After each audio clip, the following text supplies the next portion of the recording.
നിങ്ങൾ തന്നെ ആ ഡേ നീ വാ എൻ്റെ അടുത്തൊരു കാര്യം പറയാനുണ്ട്. എനിക്ക് വേറെ ജോലിയൊന്നുമില്ല, വാളി കഴിയുന്നില്ല നടക്കണം. വല്ല കാര്യമുണ്ട് ഭാര്യയ്ക്കുള്ള കാര്യം നോക്കി വീട്ടിൽ ഇരുന്ന് പറയും. അതിനെ കൊണ്ട് എന്തെങ്കിലും ഉപകാരമുണ്ട്. ഒരു കോള് പറഞ്ഞത് അണ്ണോ ഒരു 5000 രൂപ ഒപ്പിക്കാൻ പറ്റുമോ? 5000 രൂപയാ? എൻ്റെ കയ്യിലൊന്നുമില്ല. നീ ആ തമിഴിൻ്റെ അടുത്ത് വിളിച്ച് ചോദിച്ചു നോക്ക്. എന്താടാ? അല്ലെ ഒരു 5000 രൂപ അത്യാവശ്യം. ഹലോ, ആ രമേശണ്ണാ, ഒരു 5000 രൂപ വിനോദനായിട്ട് കൊടുക്കുമോ?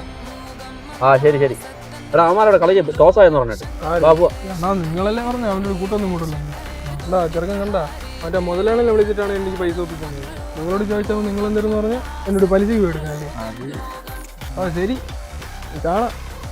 എന്താടാ അളിയ കസ്റ്റമർ കയറുന്നൊരു കോള് വന്നു, ഒരു ഉപദേശം എന്ന് പറഞ്ഞ ഉപദേശം, അതുകൊണ്ട് അങ്ങനെ ഒരു പണി കൊടുത്തു. അടിപൊളി.